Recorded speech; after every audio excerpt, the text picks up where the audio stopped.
ini akan menyulitkan masyarakat. Bagaimana masyarakat bisa melaporkan hal-hal kesulitan yang mereka alami jika mereka saja tidak mengetahui kanal yang tepat harus melapor seperti apa. Dan tentunya juga dengan pelaporan seperti ini masyarakatnya ingin ditolong tidak bisa tertolong. Jadi apa yang dilakukan ini adalah untuk memaksimalkan sebenarnya bagaimana penyelenggara negara dapat mengelola pengaduan dari masyarakat secara sederhana, cepat, tepat, tuntas, terkoordinasi dengan baik, dan tentunya juga dengan pengawasan. Ya, kami lanjutkan, dan tentunya juga bagaimana penyelenggara negara memberikan akses untuk partisipasi masyarakat dalam menyampaikan pengaduan. Serta yang paling terutama adalah meningkatkan kualitas pelayanan publik. Dan maksud tujuan dari lapor Mas Wapres ini disampaikan ini sebenarnya masyarakat kita perlu jelaskan lagi, ini bukan hanya program dari Mas Wapres, ini adalah program pemerintah yang artinya di sini ada Presiden Prabowo, ada Mas Wapres Gibran Rakabuming Raka, dan juga berbagai jajaran pemerintahan yang ada di dalam program lapor Mas Wapres ini. Ini untuk membuka kanal pengaduan langsung masyarakat karena memang ingin mendengarkan langsung, masyarakat ingin mendengarkan langsung apa isu aspirasi masyarakat, pengaduan masyarakat, sekaligus juga berfungsi dua menjadi satu input mengambil kebijakan strategis. Masyarakat tidak lagi berjarak terlalu jauh dengan pemerintah. Dengan kanal-kanal pengaduan ini masyarakat didekatkan dengan pemerintah untuk mendapatkan pelayanan yang terbaik. Karena tentunya pelayanan-pelayanan ini tentunya ada berbagai kendala di lapangan yang dengan laporan seperti ini menjadi satu bahan masukan bagi kebijakan pemerintah. Dan kami mau jelaskan kembali bahwa program ini bukanlah sebuah program yang terpisah berdiri sendiri dari sistem pengelolaan pengaduan pelayanan publik nasional, layanan aspirasi dan pengaduan online rakyat yang kemudian disingkat dengan SP4N Lapor yang sudah ada sebelumnya. Ini terkonsolidasi datanya sedemikian rupa, dan saat ini program tersebut telah terhubung dengan seluruh kementerian lembaga, ada 96 lembaga, ada 493 pemerintah daerah di Indonesia.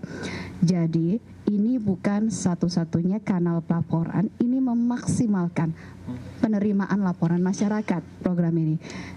Sehingga kemudian bisa juga tetap dilakukan. Jika kemudian masyarakat tadi bertanya bagaimana ketika kami yang ada di daerah, tetap bisa melakukannya melalui lapor yang programnya juga sudah terus berjalan dan sudah ada di berbagai daerah.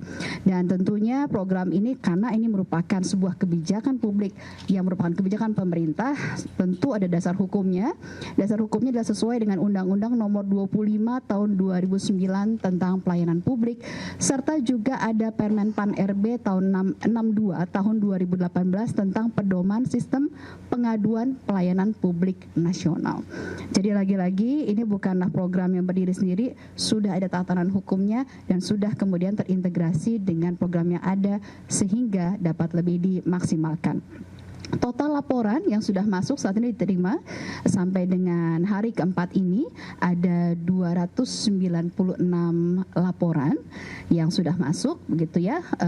Laporannya berbagai macam, begitu, dari mulai laporan masyarakat mengenai kasus-kasus pendidikan, kemudian juga ada kesehatan dan juga terkait dengan juga sengketa tanah. Dan kami informasikan bahwa program lapor ini adalah sebuah program yang wajib. Jadi ya, program lapor yang sudah terbangun saat ini merupakan program wajib untuk seluruh institusi, kementerian, lembaga, juga pemerintah daerah. Menjadi satu kanal untuk kemudian menerima aduan masyarakat yang nanti akan diklasterisasi dan kemudian ditindaklanjuti sekaligus juga menjadi bahan masukan bagi pemerintah. Semoga informasi tersebut bisa membantu teman-teman media sekalian untuk membuat pemberitaan yang lebih jelas bagi masyarakat. Terima kasih. Baik, kita langsung saja buka 3 pertanyaan. Silakan satu-satu ya teman-teman, nanti supaya Mbak Lulu nggak lupa dan langsung bisa menjawab satu-satu ya. Silakan dari Bisnis Indonesia ya. Saya dari Bisnis Indonesia, Mas. Pertama saya mau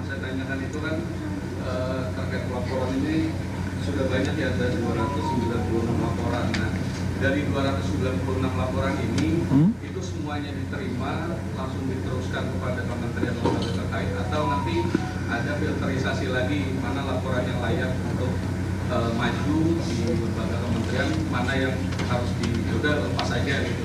Karena kemarin waktu awal-awal itu kan ada ibu-ibu itu melapor dia minta sapi 2 biji itu dari Pak Jokowi waktu itu. Terus yang kedua ternyata ada juga laporan dari Kalimantan terkait sengketa tanah itu. Nah, sengketa tanah ini ternyata itu dimanfaatkan oleh pihak dimanfaatkan oleh pihak pelapor karena di sana dia kalah di Kalimantan. Terus akhirnya dia melaporkan ke sini, harapannya agar menang di sengketa daerah sana. Nah, makanya ini sistem filterisasinya gimana nanti? Oke, baik, terima kasih Mas Ayub.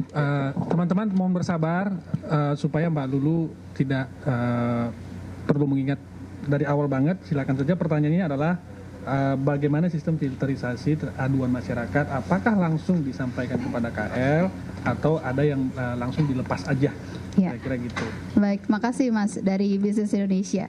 Jadi kalau kita melihat ini ada 5 tahapan dalam program lapor ini. Pertama, laporan diterima, kemudian tahap kedua adalah proses verifikasi. Proses verifikasi ini untuk kemudian memilah-milah apakah ini laporan merupakan kebijakan publik atau bukan. Kemudian apakah laporan ini memang laporan dari pihak yang benar-benar orangnya langsung, benar-benar ada. Karena tentu juga ada laporan-laporan yang kita perlu verifikasi identitas dari pelapor tersebut. Kemudian setelah itu ada yang kemudian masuk ke dalam kanal-kanal clustering dari kementerian lembaga serta Pemda untuk ditindaklanjuti. Dan yang terkait dengan hal-hal yang bukan menjadi bagian dari proses pelayanan publik tentu akan menjadi perhatian dari Wapres. Jadi tidak akan diabaikan, akan menjadi satu perhatian dari Wapres. Jadi tidak semerta-merta kemudian tidak ditindaklanjuti, tapi tentunya akan menjadi perhatian. Setelah itu proses ketiga adalah tindak lanjut. Setelah itu diberikan tanggapan, bagaimana tanggapan masyarakat terhadap tindak lanjut tersebut, dan baru selesai. Semua itu bisa diikuti prosesnya oleh masyarakat itu sendiri, dan sekali lagi laporan ini adalah laporan yang bersifat rahasia. Jadi tidak boleh diketahui oleh umum identitas dari pelapor tersebut. Baik. Izin melengkapi sedikit, Mbak Lulu, Mas Ayub, salah satu syarat yang terus kita sosialisasikan kepada masyarakat adalah bahwa substansi yang dilaporkan itu tidak sedang atau pernah menjadi objek peradilan. Jadi terkait tadi yang disampaikan sudah kalah di pengadilan dan saya berharap bisa menang, itu memang bukan wilayah dari pelayanan yang diterima atau dilakukan oleh Bapak Wakil Presiden. Silakan yang kedua.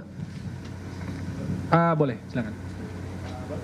Saya Irfan dari wartawan Yang pertama, ini awal mula Wapres mengadakan lapor pres ini apa sih? Karena gini, mengajukan lapor pres di kanal Wapres ini apa sebabnya? Maksudnya kan ini kan kalau misalkan kita ketahui lembaga dan kementerian dan lembaga sudah punya zona laporan sendiri-sendiri. Kalau misalkan Mas Wapres sendiri membuka ombudsman itu kan ada ribuan laporan, Komnas HAM ada ribuan laporan, Komnas Perempuan ada laporan sendiri. Nah, kalau misalkan membuka ini apakah efektif? Ya walaupun kita tahu akan ada sinkronisasi data, akan sinkronisasi dengan lapor, tapi kan kalau misalkan melihat kerja-kerja Mas Wapres yang sifatnya makro dengan lapor seperti ini, apakah akan efektif ke depannya? Itu pertanyaan pertama. Pertanyaan kedua adalah ini apakah sifatnya akan sampai 5 tahun sampai Mas Wapres selesai atau hanya sifatnya ad hoc sementara saja?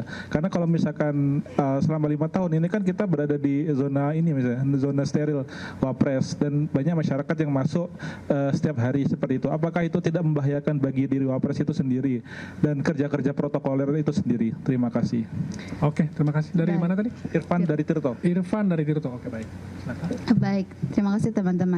Jika kita melihat bagaimana antusiasme masyarakat sekarang yang datang ke sini dan kemudian juga antusiasme masyarakat yang juga bersuara di sosial media.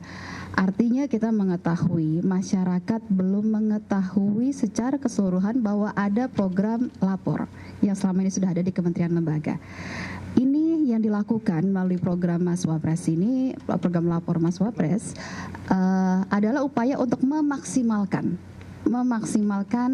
pengetahuan dari publik sehingga kemudian layanan kepada publik pun juga jadi lebih maksimal. Kata kuncinya di sana, Mas. Ini berupaya untuk memaksimalkan upaya menampung laporan-laporan dari masyarakat yang sudah ada sebelumnya. Terkait dengan apakah akan dilanjutkan terus, hal ini adalah komitmen dari Mas Wapres, karena tadi disampaikan bahwa tujuan dari Mas Wapres juga adalah selain untuk mendekatkan pelayanan publik, melayani masyarakat, juga ingin menjadi satu bahan untuk mengetahui apa sih sebenarnya masalah di masyarakat, apa sih sebenarnya yang menjadi kendala dari pelayanan publik. Jadi ini akan diteruskan. Ya. Oke, satu pertanyaan terakhir ya teman-teman ya, maaf ya. Keamanan tuh Mas. Keamanan. Oh, silakan. Terkait dengan keamanan, masih tentunya sudah ada SOP-nya, teman-teman juga tidak mudah untuk masuk ke dalam sini, begitu. Kemudian juga tentunya sudah ada SOP-nya untuk menjaga keamanan dari ruang steril ini. Kami saat ini sedang terus memperbaiki sistem untuk kemudian setelah melihat antusiasme yang begitu besar, melihat bagaimana prosesnya, terus kemudian sistem ini diperbaiki untuk kemudian bisa sebesar-besarnya menampung segala laporan dari masyarakat. Oke. Ya, silakan. Dari mana? Panggil mic dulu. Ya. Saya Bobi dari Medcom.id, izin Mbak Prita mau bertanya. Bobi dari Medcom ya? Iya, pertama terkait banyak kritik masyarakat dan pengamat yang menilai bahwa kebijakan ini tumpang tindih dan dibilang tidak efektif. Dan tadi Mbak Prita menyebutkan bahwa ada 5 tahapan nih. Ini kan kalau kita lihat kayak agak ribet ya. Ada 5 tahapan yang dan banyaknya masyarakat tuh mereka lapor ke sini tuh mendapatkan kecepatan, mendapatkan kepastian yang cepat untuk adanya masalah tuh dapat selesai. Ini bagaimana kok bisa sampai 5 tahapan gini, dan mungkin dari tahapan pertama, kedua, ketiga ini berapa lama sih kalau boleh tahu, biar masyarakat juga tahu berapa lama mereka mendapatkan kepastian.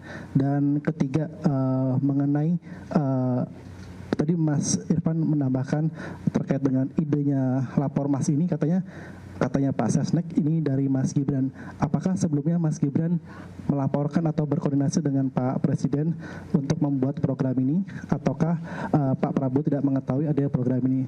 Dan keempat, ini kan banyak juga masyarakat yang di netizen di media sosial menyebutkan bahwa bolehkah kita melaporkan kasusnya Mas Gibran yang diduga memiliki akun Fufufafa ke lapor Mas Gibran ini, apakah diperbolehkan seperti itu? Ini tanggapannya seperti apa? Terima kasih. Terima kasih Medcom yang sudah memvonis ini tidak efektif. Kita maafkan aja ya. Silakan Bu Lulu dijawab. Ada 4 tadi. Yang pertama efektivitas, tapi yang kedua ini sebetulnya sama juga, meminjam pendapat pengamat dan seterusnya. Kemudian yang ketiga adalah soal tahapan, kenapa harus sepanjang itu katanya. Baik, lagi-lagi saya mau jelaskan di sini. Kalau tadi pertanyaannya tadi ada apakah diketahui oleh Presiden. Nah ini paradigmanya masih salah ini Mas, mohon maaf, bahwa ini bukan program Mas Wapres pribadi.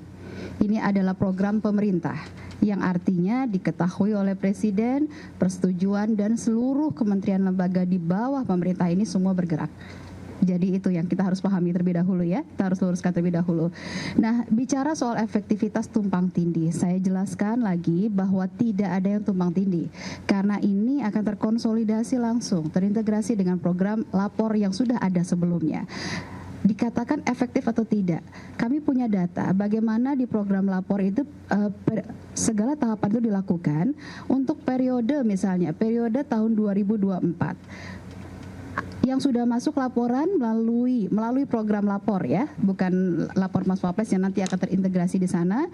Yang sudah masuk terkonsolidasi ada 88.247 yang masuk arsip, dan yang sudah selesai 87.113. Artinya pengaduan laporan masyarakat ini diselesaikan, dan yang sedang berproses ini masih juga ada berlangsung. Ada yang berproses adalah 8.258 yang sedang berproses. Artinya adalah yang sudah selesai sudah banyak. Kalau ditanya soal efektivitas, program ini akan masuk ke dalam sistem tersebut, jadi dikatakan sistem mesin yang bekerjanya sudah jalan. Seperti itu. Ya, dalam 4 hari ini kan masuk ke dalam sistem ini. Kemudian sekarang lagi dalam proses verifikasi. Hanya memang begini, masyarakat ini ada yang kesulitan ya untuk kemudian mengakses dan banyak yang belum tahu. Di sini luar biasa sekali ada sumber daya manusia teman-teman di sini yang kemudian membantu masyarakat untuk melayani proses pengaduannya. Ini yang paling penting begitu ya. Dan ini juga tentunya diharapkan juga bisa dilakukan juga lebih banyak lagi oleh kementerian lembaga yang lain dan juga daerah. Ya. Oke. Thank you, Mas. Ya, betul. Teman-teman, untuk sesi tanya jawab resmi ini kita tutup dulu. Oke, saya buka terakhir ya. Ini terakhir karena kita juga ada agenda berikutnya menunggu. Mohon maaf, nanti kalau teman-teman masih ada yang ingin ditanyakan kita bisa mungkin sambil doorstop keluar. Terakhir ya, silakan. Mas, saya Delvira dari liputan6.com. Izin bertanya terkait apa sih alasan pelaporan ini bersifat rahasia. Kemudian mungkin bukan pelarangan ya, alasannya juga kenapa kita tidak bisa meliput langsung ke posko pengaduan. Kemudian kita bisa follow up terkait jumlah, terus jenis aduannya, apa saja itu kemana. Kemudian kan ada pembatasan 50 pengadu ya per hari. Nah, kita lihat tadi juga banyak warga yang berada di luar pagar. Apakah akan ada evaluasi, maksudnya laporannya akan online semua, mengingat kasihan warga dari jauh-jauh nggak bisa masuk. Atau antriannya secara online. Ya, demikian, terima kasih. Oke, terima kasih dari Liputan 6. Oke. Kita batasin dulu aja. Silakan. Tadi lupa pertanyaan. Pertanyaannya kenapa tidak boleh dirahasiakan, dibuka ya, baik. Masalah-masalah yang dilaporkan masyarakat ini di sini ada faktor keamanan dari pelapor tentunya. Dan kemudian juga ada faktor-faktor lain kerahasiaan yang memang harus dijaga. Ini bukan bicara mengenai apakah ini benar-benar ada yang melapor, tidak. Kerahasiaan dari pelapor ini penting karena bisa saja yang dilaporkan ini adalah misalnya pejabat publik atau apapun. Ini harus dijaga. Keselamatan, keamanan dari pelapor adalah bagian dari komitmen untuk melayani publik.